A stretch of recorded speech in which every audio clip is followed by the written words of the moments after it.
Bismillahirrahmanirrahim. Welcome to our YouTube channel. My name is Abu Bakr Khan and I am the student of MBBS, and this is the 13th lecture of PMC MDCAT crash course. Today we will discuss respiration. But before starting a topic, if you are new on my channel, please do subscribe my channel, and if you like the video, give thumbs up to the video.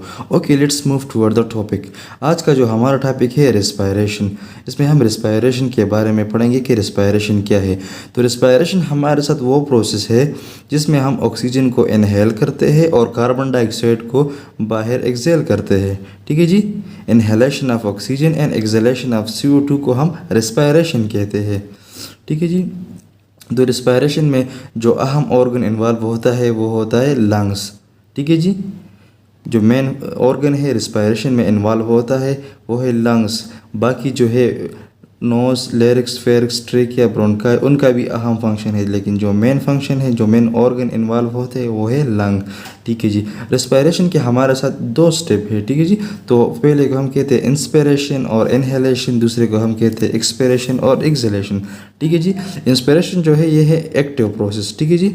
ये हमारे साथ है active process. और expiration जो है ये passive process है. ठीक है जी. और मीन्स एक्सपिरेशन या एक्सहेलेशन उसको कहते हैं जिसमें हम कार्बन डाइऑक्साइड को बॉडी से बाहर निकालते हैं. ठीक है जी. अब हम बात करते हैं कि एक्सपिरेशन कब एक्टिव होगा. एक्सपिरेशन तब एक्टिव होगा ड्यूरिंग स्ट्रॉन्ग मस्कुलर एक्सरसाइज. ठीक है जी. तब जो है फिर एक्सपिरेशन एक्टिव हो जाता है, क्योंकि उधर ऑक्सीजन की कंसंट्रेशन बॉडी में कम हो जाती है, तो रेस्पिरेशन का जो रेट है वो डबल हो जाता है. ठीक है जी. कि ज़्यादा ऑक्सीजन बॉडी के अंदर कर दी, क्योंकि बॉडी को ऑक्सीजन की ज़रूरत होती है रेस्पिरेशन में, सेलुलर रेस्पिरेशन में. ठीक है जी. हम नेक्स्ट मूव करते हैं कि रेस्पिरेशन में कौन कौन से ऑर्गन इन्वॉल्व होते हैं. मींस के कोऑर्डिनेशन में रेस्पिरेशन के कौन से ऑर्गन इन्वॉल्व होते हैं. तो पहली बात कि रेस्पिरेशन जो है हमारे साथ इनवॉलेंट्री प्रोसेस है. ठीक है जी. क्या है? इनवॉलेंट्री प्रोसेस है. दूसरी बात, ये रेस्पिरेशन का जो कंट्रोल सेंटर है वो उधर मेडुला ऑब्लांगेटा में होता है. ठीक है जी. मेडुला ऑब्लांगेटा में जो वेंट्रल पोर्शन है मेडुला ऑब्लांगेटा का, उसको हम कहते हैं इंस्पिरेटरी सेंटर, जो कि इंस्पिरेशन का कोऑर्डिनेशन करते हैं. ठीक है जी. जो कि और दूसरी बात, लेटरल मेडुला जो है वो एक्सपिरेटरी सेंटर है. ठीक है जी. जो एक्सपिरेशन का जो कोऑर्डिनेशन है, जितने भी उसके रिलेटेड थिंग्स है, उसको मैनेज करता है. अब हम बात करते हैं रेस्पिरेटरी सरफेस की. ठीक है जी. रेस्पिरेटरी सरफेस की मेडुला ऑब्लांगेटा का ये देख ले. ठीक है जी. मेडुला ऑब्लांगेटा जो है इसका वेंट्रल मेडुला वो इंस्पिरेटरी सेंटर है, ventral portion of medulla oblongata. ठीक है जी. और lateral portion of medulla oblongata वो एक्सपिरेटरी सेंटर है. ठीक है जी. अब हम बात करते हैं रेस्पिरेटरी सरफेस की. जो सरफेस जो है रेस्पिरेटरी सरफेस की कुछ प्रॉपर्टीज डिस्कस करते हैं, और फिर जो है one by one respiratory surface को डिस्कस करते हैं क्या है और क्या फंक्शन अदा करते हैं. ठीक है जी. तो हम पहले इसकी थोड़ी सी कैरेक्टरिस्टिक, थोड़ी सी इसकी प्रॉपर्टीज़ को डिस्कस करते हैं कि रेस्पिरेटरी सरफेस कैसा होना चाहिए. तो रेस्पिरेटरी सरफेस जो है हमारे साथ वो सरफेस है जहाँ गैसेस एक्सचेंज जो है वो होती है. ठीक है जी. जहाँ गैसेस एक्सचेंज टेक प्लेस होती है, हम उसको कहते हैं रेस्पिरेटरी सरफेस. ठीक है जी. पहली प्रॉपर्टी जो रेस्पिरेटरी सरफेस की है वो है कि ये परमिएबल होना चाहिए. दूसरी बात, ये थिन फॉर एफिशिएंट डिफ्यूजन के लिए जो है 1 मिलीमीटर और लेस एरिया जो है होना चाहिए. तो ये डिफ्यूजन के लिए थिन होना चाहिए, क्योंकि थिन में जो है ज़्यादा सही एफिशिएंट डिफ्यूजन होती है. Thin for efficient diffusion. अच्छा जी. लार्ज सरफेस एरिया इसलिए होना चाहिए कि ज़्यादा से ज़्यादा ऑक्सीजन जो है वो बॉडी के अंदर आए और ज़्यादा से ज़्यादा ऑक्सीजन जो है एल्वेओलाई में ट्रांसफ़र हो और ब्लड में जाए. ठीक है जी. जो कि बॉडी की रिक्वायरमेंट उस टाइम पर होती है. ठीक है जी. चौथा हम बात करें प्रॉपर वेंटिलेशन रेट की. ठीक है जी. प्रॉपर वेंटिलेशन होना चाहिए रेस्पिरेटरी. ये भी जो है बहुत अहम प्रॉपर्टीज़ है. हम बात करते हैं रेस्पिरेटरी सर्विस की कि रेस्पिरेटरी सर्विस में कौन कौन से पार्ट इन्वॉल्व होते हैं बॉडी के. ठीक है जी. तो पहला जो पार्ट है रेस्पिरेटरी सर्विस में जो इन्वॉल्व होता है वो है नोज. ठीक है जी. ये वो वाहिद पार्ट है जो कि एक्सटर्नली होता है. ठीक है जी. जो कि विजिबल है रेस्पिरेटरी सर्विस का. तो ये MCQs के लिए बहुत ही इंपॉर्टेंट है. आ सकते हैं MCQs में कि कौन सा पार्ट रेस्पिरेटरी सर्विस में विजिबल है, तो वो है नोज. ठीक है जी. नेक्स्ट हम बात करते हैं, उसके बाद आते हैं फेरिक्स. तो फेरिक्स जो है इसके बाद नोज के बाद आता है. फेरिक्स के हमारे साथ दो ही फंक्शन है. ठीक है जी. फेरिक्स के दो ही फंक्शन है. वो दो फंक्शन क्या है? एक फंक्शन जो है वो डाइजेस्टिव फंक्शन है और दूसरा बात रेस्पिरेटरी सरफेस का फंक्शन है. ठीक है जी. डाइजेस्टिव का ऐसा है कि जितने भी फूड हम ईट करते हैं तो वो थ्रू फेरिक्स जो है वो जाता है एसोफेगस में और नीचे फिर स्टोमक में. ठीक है जी. तो ये इसका डाइजेस्टिव रोल हो गया. दूसरी बात, जो एयर हम इनहेल करते हैं, ठीक है जी, चाहे वो नोज से हो चाहे वो माउथ से हो, तो जो लंग्स तक जाता है तो वो फेरिक्स के थ्रू जाता है। तो ये डबल फंक्शन है, ठीक है जी। फेरिक्स के दो ही फंक्शन है। एमसीक्यूज़ के लिए बहुत ही इंपॉर्टेंट है, एमसीक्यूज़ में आ सकता है कि फेरिक्स के कितने फंक्शन है। तो फेरिक्स के दो ही फंक्शन है, डाइजेस्टिव और रेस्पिरेटरी सर्विस का। नेक्स्ट हम बात करते हैं लेरिक्स की, ठीक है जी। फेरिक्स के बाद फिर लेरिक्स आते हैं, इसके भी डुअल फंक्शन है, ठीक है जी, इसके भी डुअल फंक्शन है।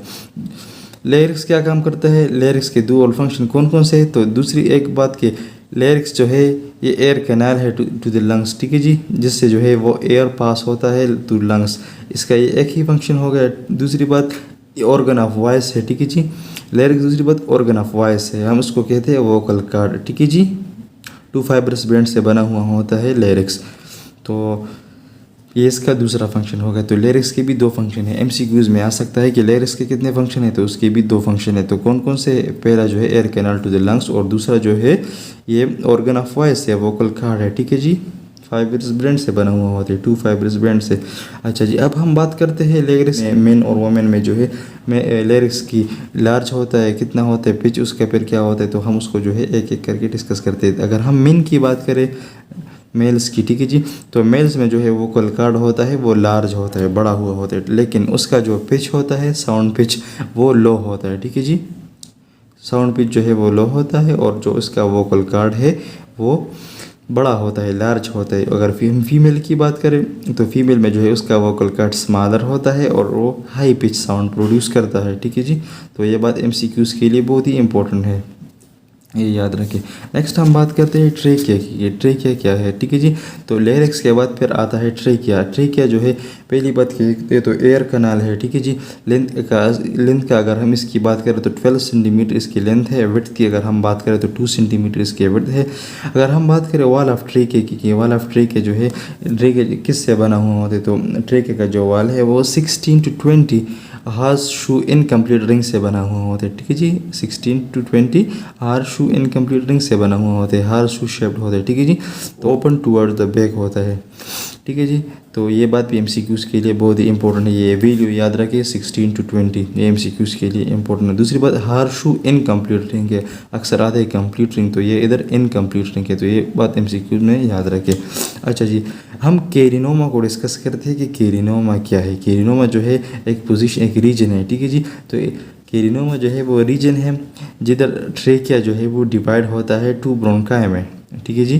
कैरिना वो रीजन है जिधर ट्रेकिया डिवाइड होती है इनटू 2 ब्रोंकाई, ठीक है जी। तो ये बात एमसीक्यूज़ के लिए याद रखें, अक्सर एमसीक्यूज़ में आता है। मैंने खुद नोटिस किया हुआ है कि ये वाला एमसीक्यूज़ आया हुआ है, तो इसी वजह से मैंने इधर ये ऐड किया। कैरिना क्या है, तो ये रीजन है एक ट्रेकिया 2 ब्रोंकाई में डिवाइड हो जाता है, ठीक है जी। तो ये बात एमसीक्यूज़ के लिए इंपॉर्टेंट है।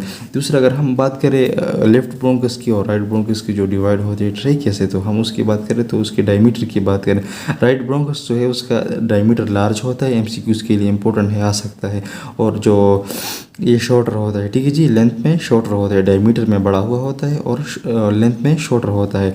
अगर हम बात करें लेफ्ट ब्रोंकस की, तो लेफ्ट ब्रोंकस जो है वो इसके वाइस वर्सा होते हैं, मीन्स के वो डायमीटर में जो है वो स्मॉल होता है, ठीक है जी, और लेंथ में बड़ा होता है। तो अक्सर ये एमसीक्यूज़ में ही आता है कि राइट ब्रोंकस जो है बुक में भी मेंशन है कि इसका डायमीटर लार्ज होगा, ठीक है जी, और ये लेंथ में शॉर्टर होगा। आज नेक्स्ट ट्रेकिया के बाद फिर आता है ब्रोंकाई, ब्रोंकाई के बाद फिर आता है ब्रोंकियोल्स, ठीक है जी। तो ब्रोंकियोल्स को हम डिस्कस करते हैं कि ब्रोंकियोल की क्या प्रॉपर्टीज़ है, ठीक है जी।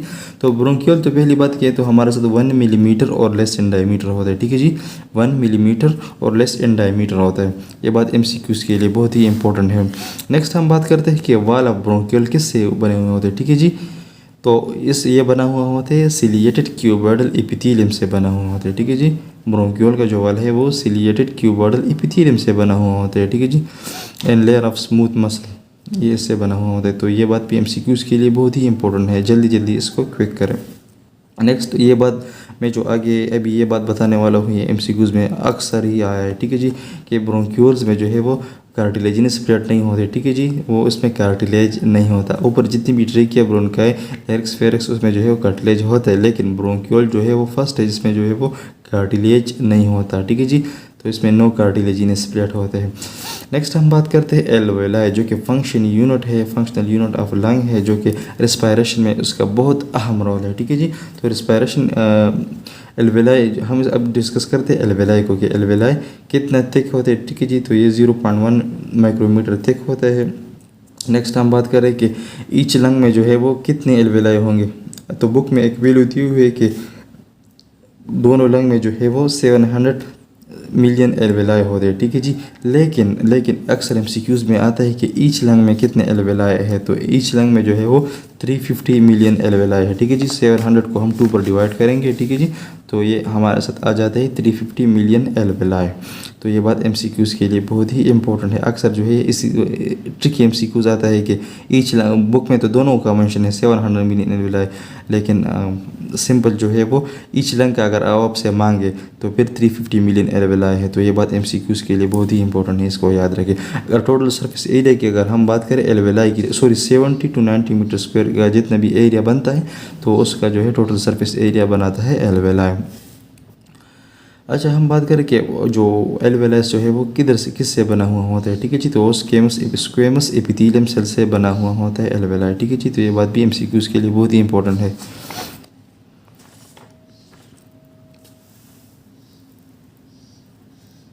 नेक्स्ट हम बात करते हैं एल्वेलाई की सेल्स के बारे में कि एल्वेलाई में कितने सेल है। ठीक है जी। तो एल्वेलाई में 3 टाइप ऑफ सेल पाए जाते हैं। ठीक है जी। पहले को हम कहते हैं न्यूमोसाइट्स, दूसरे को हम कहते हैं एल्वियोलर माइक्रोफेजेस। ठीक है जी। न्यूमोसाइट को फिर हमने 2 सेल में डिवाइड किया हुआ है, हम इसको कहते हैं टाइप 1 सेल और टाइप 2 सेल। ठीक है जी। टाइप 1 सेल ये जो है इसकी प्रॉपर्टी ये है कि can not replicate whole life, ये होल लाइफ में जो है वो रिप्लिकेट नहीं होते हैं। ठीक है जी। और टाइप 2 सेल की बात करें तो जिधर पीएमसी के सिलेबस में भी मेंशन है सरफेक्टेंट। ठीक है जी। तो उसके बारे में जितनी भी इंफॉर्मेशन है तो आपको ये पता होना चाहिए। टाइप 2 सेल जो है वो सीक्रेट करता है पल्मोनरी सरफेक्टेंट। ठीक है जी। टाइप 2 सेल सीक्रेट करता है पल्मोनरी सरफेक्टेंट।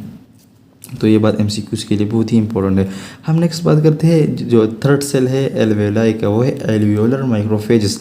जैसे कि माइक्रोफेज जैसे नेम से मेंशन है कि ये न्यूट्रलाइज करेगा हार्मफुल माइक्रो ऑर्गेनिज्म जो कि लंग्स में आते हैं। ठीक है जी।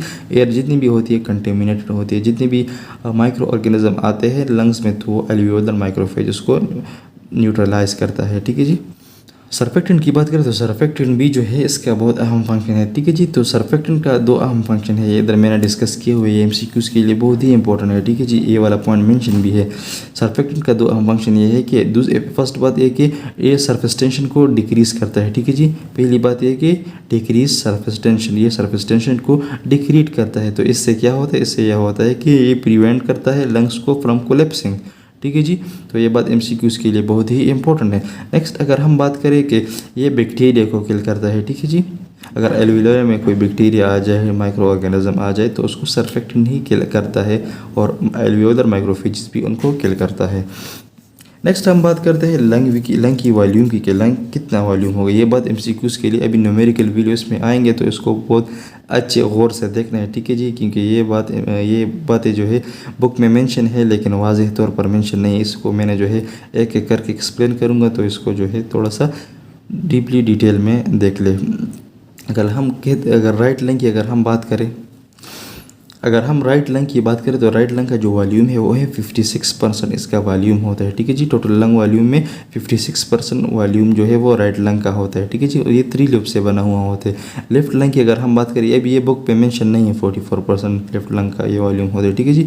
केपी बुक में, लेकिन ये एमसीक्यूज़ में आता है कि लेफ्ट लंग का वॉल्यूम फिर कितना है। अगर राइट लंग का 56% है तो ठीक है जी, इससे माइनस करो तो 44% जो है वो लेफ्ट लंग का वॉल्यूम बन जाएगा। तो उसमें 2 लोब्स होते हैं। ठीक है जी। ये बात एमसीक्यूज़ के लिए बहुत ही इंपॉर्टेंट है। नेक्स्ट हम बात करते हैं कि एडल्ट ह्यूमन लंग की कितनी कैपेसिटी है कि वो बाहर से एयर ले। ठीक है जी। तो उसकी कैपेसिटी जो है वो 5 लीटर है। ठीक है जी। 5 लीटर एडल्ट ह्यूमन लंग की कैपेसिटी है। तो ये बात एमसीक्यूज़ के लिए बहुत ही इंपॉर्टेंट है। नेक्स्ट हम बात करते हैं वॉल्यूम के, जो कि टर्मिनोलॉजी ये बुक में भी मेंशन है तो उसको थोड़ा सा 1 बाय 1 डिस्कस करते हैं कि टाइडल वॉल्यूम क्या है, रेजिडुअल वॉल्यूम क्या है। ठीक है जी। और कंप्लीट वॉल्यूम क्या है। तो टाइडल वॉल्यूम हमारे साथ वो वॉल्यूम है जो एयर जो है वॉल्यूम ऑफ एयर जो एक्सचेंज होता है ड्यूरिंग 1 ब्रेथ। ठीक है जी। टाइडल वॉल्यूम हम उसको कहते हैं कि जितने भी एयर एक्सचेंज होता है ड्यूरिंग वन ब्रेथ हम उसको कहते हैं टाइडल वॉल्यूम, ठीक है जी। तो टाइडल वॉल्यूम ऑफ लंग्स जो है वो 500 मिलीलीटर है, ठीक है जी, 500 मिलीलीटर जो कि 0.5 लीटर है, 0.5 लीटर है। तो ये बात MCQs के लिए बहुत ही इंपॉर्टेंट है। नेक्स्ट हम बात करते हैं रेजिडुअल वॉल्यूम की। तो रेजिडुअल वॉल्यूम क्या है? तो रेजिडुअल वॉल्यूम जो है वो रिमेनिंग वॉल्यूम है, ठीक है जी, in the lung after forcible expiration, ठीक है जी। अगर हम एक बंदा एक्सपायरेशन करे, फोर्सेबल एक्सपायरेशन करे, जो वॉल्यूम लंग्स में फिर भी बचता है, ठीक है जी, आफ्टर फोर्सेबल एक्सपायरेशन, हम उस वॉल्यूम को कहते हैं रेजिडुअल वॉल्यूम, जो कि 1.5 लीटर है। ये बात MCQs के लिए बहुत ही इंपॉर्टेंट है, इसको याद रखें, ठीक है जी। नेक्स्ट हम बात करते हैं कि अगर हमारे साथ ऑक्सीजन की कंसंट्रेशन वो डिक्रीज़ हो तो ब्रीथिंग रेट पर उसका क्या इफेक्ट होता है। तो ये बात भी MCQs के लिए बहुत ही इंपॉर्टेंट है। अक्सर आए MCQs में 20% अगर डिक्रीज़ जो है वो आए ऑक्सीजन की कंसंट्रेशन में, ठीक है जी, ऑक्सीजन की कंसंट्रेशन में 20% डिक्रीज़ आए, ठीक है जी, तो ब्रीथिंग रेट जो है वो डबल हो जाएगी, ठीक है जी। 20% decrease in oxygen concentrate increase breathing rate to double. ये बात भी MCQs के लिए बहुत ही इंपॉर्टेंट है, इसको याद रखें। नेक्स्ट हम बात करते हैं हेमोग्लोबिन की। हेमोग्लोबिन जो कि रेस्पिरेटरी पिगमेंट है, ठीक है जी, जिसकी वजह से ऑक्सीजन और कार्बन डाइऑक्साइड जो है इसकी ट्रांसपोर्ट होती है। तो हेमोग्लोबिन की हम बात करते हैं तो हेमोग्लोबिन में जो है वो 4 हीम पार्ट होते हैं, ठीक है जी। हेमोग्लोबिन में 4 हीम पार्ट होते हैं और 4 ग्लोबिन पार्ट होते हैं, ठीक है जी। तो ये बात MCQs के लिए बहुत ही इंपॉर्टेंट है। आ सकता है कि हेमोग्लोबिन में कितने हीम पार्ट है और कितने ग्लोबिन पार्ट है। तो 4 हीम पार्ट है और 4 ग्लोबिन पार्ट है। हीम पार्ट क्या करता है? हीम पार्ट के साथ ऑक्सीजन अटैच होता है, ठीक है जी, during respiration, during gases exchange. 4 globin part में जो है 4 जो ग्लोबिन पार्ट है उसके साथ कार्बन डाइऑक्साइड अटैच होता है। तो ये बात भी MCQs के लिए बहुत ही इंपॉर्टेंट है, इसको याद रखें। अगर हम बात करें कि 1 हेमोग्लोबिन की बात करें तो 1 हेमोग्लोबिन में जो है वो 4 हीम पार्ट होते हैं और 4 ग्लोबिन पार्ट होते हैं। लेकिन अगर हम बात करें कि 1 हेमोग्लोबिन के साथ कितनी CO2 और कितनी ऑक्सीजन अटैच होंगे तो 4 ऑक्सीजन मालिक्यूल और 4 कार्बन डाइऑक्साइड मालिक्यूल अटैच होंगे, ठीक है जी, 1 हेमोग्लोबिन के साथ। तो ये बात भी MCQs के लिए बहुत ही इंपॉर्टेंट है, इसको भी याद रखें। नेक्स्ट हम बात करते हैं पॉलीपेप्टाइड चेन ऑफ हेमोग्लोबिन की। पॉलीपेप्टाइड चेन ऑफ हेमोग्लोबिन क्या है, ठीक है जी। तो पॉलीपेप्टाइड चेन ऑफ हेमोग्लोबिन वो है जिसके साथ कार्बन डाइऑक्साइड अटैच होता है, ठीक है जी। N terminal of polypeptide chain of haemoglobin, उसके साथ कार्बन डाइऑक्साइड अटैच होता है, ठीक है जी। तो इसको हम कहते हैं कार्बामिनो हेमोग्लोबिन, ठीक है जी। जब कार्बन मोनोऑक्साइड जो है वो अटैच होते हैं हेमोग्लोबिन के साथ तो हम उसको कहते हैं कार्बोक्सी हेमोग्लोबिन। तो ये बात भी MCQs के लिए बहुत ही इंपॉर्टेंट है, ठीक है जी। दूसरी बात कार्बन मोनोऑक्साइड के बारे में कि कार्बन मोनोऑक्साइड जो है इफेक्ट करता है ऑक्सीजन के ट्रांसपोर्ट को, क्योंकि ये जो इसकी ऑक्सीजन से ज़्यादा एफिनिटी होती है कि वो हेमोग्लोबिन के साथ वो बाइंड करे, ठीक है जी। तो ये बात भी MCQs के लिए बहुत ही इंपॉर्टेंट है। तो इसी वजह से कार्बन मोनोऑक्साइड जो है वो पॉइजनस है। नेक्स्ट हम बात करते हैं हेमोग्लोबिन की। हेमोग्लोबिन के स्ट्रक्चर को थोड़ा सा एक्सप्लेन करते हैं, ठीक है जी। हेमोग्लोबिन के स्ट्रक्चर को थोड़ा सा एक्सप्लेन करते हैं कि इसमें क्या है। तो हेमोग्लोबिन जो है सिंपली सी बात है कि प्रोटीन है, ठीक है जी। और दूसरी बात ये कि हेमोग्लोबिन जो है वो 4 पॉलीपेप्टाइड चेन से बना हुआ होते हैं, ठीक है जी। इसमें 2 अल्फा चेन होते हैं और 2 बीटा चेन होते हैं। 2 अल्फा चेन जो होते हैं वो 141 अमाइनो एसिड से ईच बना हुआ होते हैं, ठीक है जी। 1 चेन अल्फा का 1 चेन 141 अमाइनो एसिड से बना हुआ होते हैं और उसका दूसरा चेन भी 141 अमाइनो एसिड से बना हुआ होते हैं। और जो बीटा है उसके भी दोनों चेन 146 अमाइनो एसिड से बने हुए होते हैं, ठीक है जी। तो ये बात MCQs के लिए बहुत ही इंपॉर्टेंट है। टोटल जो अमाइनो एसिड होते हैं हेमोग्लोबिन में वो 574 अमाइनो एसिड है, ठीक है जी। 574 अमाइनो एसिड है जो कि एक ही हेमोग्लोबिन में होता है। लेकिन अगर हम इसकी पेप्टाइड बॉन्ड की बात करें तो इसमें 570 पेप्टाइड बॉन्ड है। होना तो ये चाहिए थे कि इसमें 573 पेप्टाइड बॉन्ड हो, लेकिन इधर जो है वो 4 चेन है, 4 पॉलीपेप्टाइड चेन है, ठीक है जी। तो पेप्टाइड बॉन्ड जो है 2 अमाइनो एसिड के दरमियान होता है, तो इसमें जो है फिर बनते हैं 570 पेप्टाइड बॉन्ड, ठीक है जी। तो ये MCQs के लिए बहुत ही इंपॉर्टेंट है। आ सकते हैं MCQs में कि हेमोग्लोबिन में कितने पेप्टाइड बॉन्ड है, तो 570 पेप्टाइड बॉन्ड है, ठीक है जी। तो ये बात MCQs के लिए बहुत ही इंपॉर्टेंट है। नेक्स्ट हम बात करते हैं कि 100 ml ऑफ ब्लड में जो है वो कितना हेमोग्लोबिन होगा, ठीक है जी, कितना ग्राम ऑफ हेमोग्लोबिन होगा। अगर हम बात करें कि 100 ml ऑफ ब्लड में जो है वो कितना होगा तो उसमें 15 ग्राम ऑफ हेमोग्लोबिन होगा, ठीक है जी। दूसरी बात करें कि 100 ml ऑफ ब्लड में जो है वो कितना ऑक्सीजन होगा, ठीक है जी, तो उसमें 20 ml ऑफ ऑक्सीजन होता है, ठीक है जी। 100 ml ऑफ ब्लड में 20 ml ऑफ ऑक्सीजन मैंने है। तो दोनों को जो है वो मैंने कंपेयर किया हुआ है, तो 15 ग्राम ऑफ हेमोग्लोबिन को मैंने साथ कंपेयर किया है 20 ml ऑफ ऑक्सीजन के साथ, तो मेरे साथ सिंपली जो रेशो आई है वो ये है कि 1 ग्राम ऑफ हीमोग्लोबिन जो है वो कैरी करता है, उसमें होता है 1.34 ml ऑफ ऑक्सीजन। ठीक है जी, 1 ग्राम ऑफ हीमोग्लोबिन कैरी करता है 1.34 ml ऑफ ऑक्सीजन। ठीक है जी, तो ये बात MCQs के लिए बहुत ही इंपॉर्टेंट आ सकता है आपके साथ न्यूमेरिकल में कि अगर हमारे साथ मैं लूँ 30 ग्राम ऑफ हेमोग्लोबिन, ठीक है जी, तो वो कितना ऑक्सीजन कैरी करेगा, तो फिर आप जल्दी से कैलकुलेशन कर लो। ठीक है जी, तो आपको पता चल जाएगा कि 30 ग्राम ऑफ हेमोग्लोबिन में वो कितना ऑक्सीजन कैरी करता है। तो ये बात MCQs के लिए बहुत ही इंपॉर्टेंट है। अच्छा जी, हम नेक्स्ट बात करते हैं कि जैसे कि हमें पता है कि 1 मालिक्यूल ऑफ हेमोग्लोबिन जो कि कैरी करता है 4 मालिक्यूल ऑफ ऑक्सीजन। ठीक है जी, ठीक है जी, ये बात भी जहन में याद रखें। और दूसरी बात कि अगर हम बात करें कि इसमें आयरन होता है हेमोग्लोबिन में, हमने जो है किंगडम एनिमल में एक पॉइंट डिस्कस किया था हेमोसाइनिन की। ठीक है जी, हेमोसाइनिन में कॉपर होता है। ठीक है जी, 1 हेमोसाइनिन जिसमें जो है वो कॉपर मेन सेंट्रल एटम होता है। ठीक है जी, तो वो फिर कैरी करेगा 12 ऑक्सीजन मालिक्यूल। ठीक है जी, तो ये बात याद रखें, MCQs के लिए बहुत ही इंपॉर्टेंट है, अक्सर कंपेयर किया हुआ होता है फिर आता है। नेक्स्ट हम बात करते हैं कि एक RBC में जो है वो कितनी मिलियन के हेमोग्लोबिन हो गए, तो ये बात भी पॉइंट है, इसको भी पिक कर ले कि 1 RBC में जो है वो 200 मिलियन हेमोग्लोबिन मालिक्यूल होता है। ठीक है जी, तो ये बात भी MCQs के लिए बहुत ही इंपॉर्टेंट है। नेक्स्ट हम बात करते हैं कि 97% जो है वो ऑक्सीजन जो कैरी होता है वो ऑक्सी हीमोग्लोबिन के फॉर्म में होता है। ठीक है जी, ऑक्सी हीमोग्लोबिन का है, जो ऑक्सीजन जो है हेमोग्लोबिन के साथ कंबाइन हो हम उसको कहते हैं ऑक्सी हीमोग्लोबिन। ठीक है जी, तो 97% जो ऑक्सीजन की ट्रांसपोर्ट होती है वो इन the form of oxy haemoglobin होती है। ठीक है जी, और 3% जो रह जाता है वो ट्रांसपोर्ट होती है in the form of dissolve plasma. ठीक है जी, प्लाज्मा में वो 3% जो है वो ट्रांसपोर्ट होती है ऑक्सीजन की। तो ये बात भी MCQs के लिए बहुत ही इंपॉर्टेंट है। नेक्स्ट हम बात करते हैं कि रेस्ट में, एक्सरसाइज में, ठीक है जी, वो कितना ऑक्सीजन ब्लड में होगा और कितना ट्रांसपोर्ट करता है। तो हम दो ही कंडीशन उसमें डिस्कस करेंगे, पहला जो है आइडियल और फिर नॉर्मल। अगर हम आइडियल कंडीशन की बात करें ड्यूरिंग रेस्ट, तो 100 ml ऑफ ब्लड में होता है 20 ml ऑफ ऑक्सीजन। ठीक है जी, 20 ml ऑफ ऑक्सीजन जो कि 100% सेचुरेटेड होता है। ठीक है जी, 100% सेचुरेटेड होता है, जितनी भी हीमोग्लोबिन के मालिक्यूल होते हैं वो 100% सेचुरेटेड होते हैं, उसमें जो है वो और ऑक्सीजन ऐड नहीं हो सकता।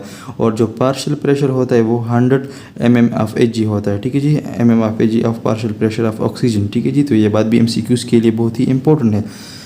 अगर हम नॉर्मली की बात करें तो नॉर्मली कितना होता है, नॉर्मली अगर हम 100 ml ऑफ आर्टेरियल ब्लड की बात करें, आर्टेरियल ब्लड उसमें होते हैं जिसमें ऑक्सीजन होता है। ठीक है जी, तो उसमें 19.4 ml ऑक्सीजन होता है। ठीक है जी, 19.4 ml ऑक्सीजन होता है जो कि सेचुरेटेड होता है, 97% सेचुरेटेड होता है। जितने भी मींस के 3% जो है वो अनसेचुरेटेड होते हैं और बाकी 97% सेचुरेटेड होता है, जो कि जितने भी ऑक्सीजन मालिक्यूल है वो हीमोग्लोबिन मालिक्यूल को उसने कैरी किया होता है। और उसके अगर पार्शियल प्रेशर की बात करें तो इसमें पार्शियल प्रेशर ऑफ ऑक्सीजन की कितनी होगी, तो वो 95 mmHg होगी।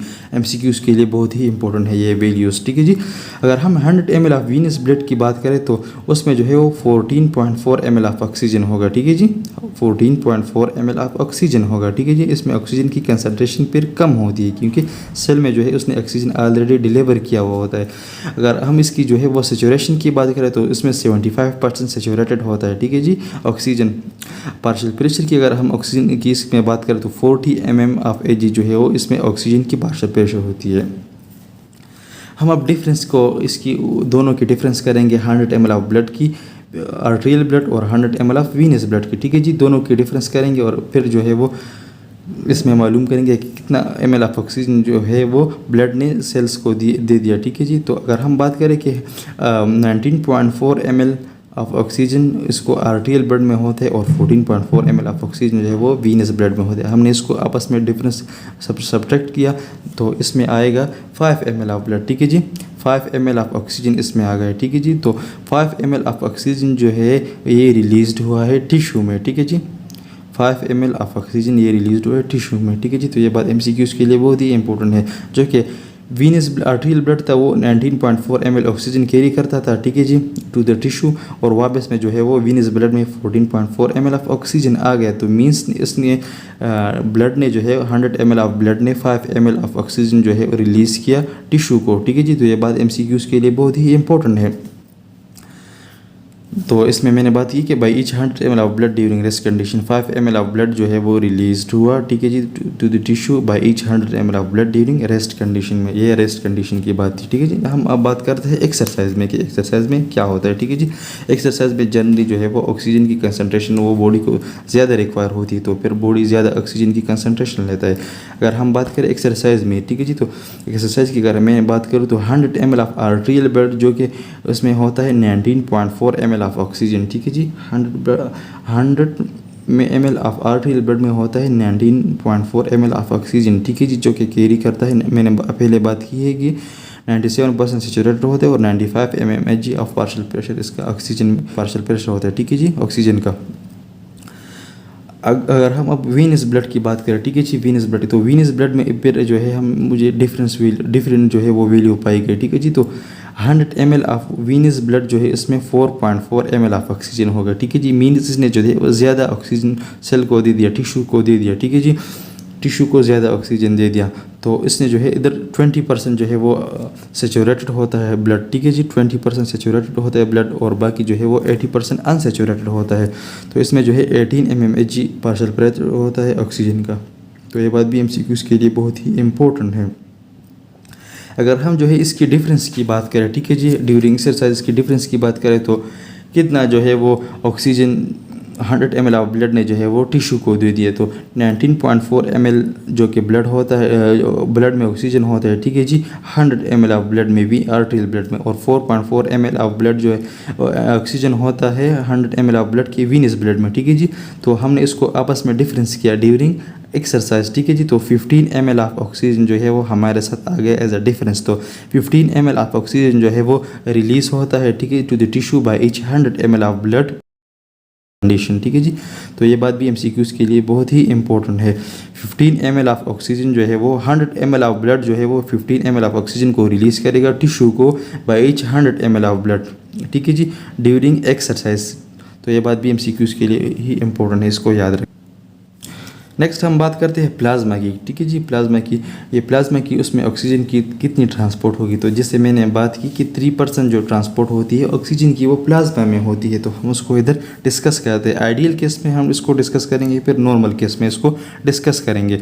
तो अगर आइडियल केस की मैं बात करूँ तो आइडियल केस में 100 ml ऑफ ब्लड प्लाज्मा में, ब्लड के जो प्लाज्मा होते हैं उसमें जो है 0.3 ml ऑफ ऑक्सीजन होता है, ठीक है जी, 0.3 ml ऑफ ऑक्सीजन जो कि 100% सेचुरेटेड होते हैं और 100 इसका जो पार्शियल प्रेशर होता है इसमें ऑक्सीजन का, तो 100 mmHg of partial pressure of oxygen इसमें होता है। अगर हम नॉर्मली बात करें ब्लड प्लाज्मा की, ठीक है जी, तो 100 ml ऑफ आर्टेरियल ब्लड का प्लाज्मा जो होता है उसमें जो है 0.29 ml ऑफ ऑक्सीजन होता है, ठीक है जी, जो 97% सेचुरेटेड होते हैं और उसमें 95 mmHg ऑफ पार्शियल प्रेशर होते हैं ऑक्सीजन की, ठीक है जी। अगर हम वीनस ब्लड की बात करें तो इसमें 100 ml वीनस ब्लड की वीनस ब्लड में जो प्लाज्मा होता है उसमें जो है 100 ml of venous blood plasma में 0.12 ml ऑफ ऑक्सीजन होता है, ठीक है जी, 0.12 ml ऑफ ऑक्सीजन होता है जो कि 75% सेचुरेटेड होता है, 75% सेचुरेटेड होते हैं उसमें, और 40 mmHg ऑफ पार्शियल प्रेशर होता है इसमें ऑक्सीजन का। अगर हम दोनों की डिफरेंस की अगर हम बात करें तो 0.29 माइनस 0.12 ml ऑफ ऑक्सीजन की, ठीक है जी, तो इसमें बच जाता है 0.17 ml ऑफ ऑक्सीजन, ठीक है जी, 0.17 ml ऑफ ऑक्सीजन ये बच जाता है, ठीक है जी। तो ये 0.17 अगर हम बात करें ब्लड प्लाज्मा की तो 100 ml ऑफ ब्लड प्लाज्मा जो कि ट्रांसपोर्ट करता है 0.17 ml ऑफ ऑक्सीजन टिश्यू को ड्यूरिंग रेस्ट कंडीशन, ठीक है जी, ड्यूरिंग रेस्ट कंडीशन। और ब्लड की कंसनट्रेशन कितनी होगी, वो 100 ml ऑफ ब्लड होगी। तो ये बात MCQs के लिए बहुत ही इंपॉर्टेंट है, इसको याद रखें। नेक्स्ट हम मूव करते हैं परसेंटेज की, ठीक है जी, परसेंटेज की। नेक्स्ट मैं बात करूं परसेंटेज ऑफ CO2 की, ठीक है जी, CO2 ट्रांसपोर्टेशन की। तो 70% ऑफ CO2 जो कि कैरी होता है in the form of bicarbonate ion, ठीक है जी। तो ये बात MCQs के लिए बहुत ही इंपॉर्टेंट है। 23% ऑफ ऑक्सीजन जो है कार्बन डाइऑक्साइड सॉरी, तो वो कार्बन और हीमोग्लोबिन की इन द फॉर्म ऑफ होता है, ठीक है जी। 23% ऑफ CO2 ट्रांसपोर्ट होता है to the lungs from the tissue in the form, और 7% जो कि CO2 ट्रांसपोर्ट होता है in the form of plasma, ठीक है जी, ब्लड प्लाज्मा में ये कैरी करता है, ब्लड प्लाज्मा जो है वो 7% ऑफ CO2 को कैरी करता है। तो टोटल हमारे साथ ये 100% बन जाता है। 70% जो है in the form of bicarbonate ion, 23% जो है वो कार्बो अमीनो हेमोग्लोबिन, ठीक है जी, in the form of this, and 7% जो है वो ब्लड प्लाज्मा में जो है वो कैरी होता है। तो ये था आज का लेक्चर। इसमें जितने भी इंपॉर्टेंट पॉइंट थे मैंने वो डिस्कस किए, ठीक है जी। तो इसको याद रखें। और दूसरी बात, इसके साथ बुक भी रीड कर ले, और जो है इसके साथ PDF MCQs का लिंक वीडियो के डिस्क्रिप्शन में दे दिया है, तो जाके उधर भी प्रैक्टिस भी कर ले। Thank you so much for watching.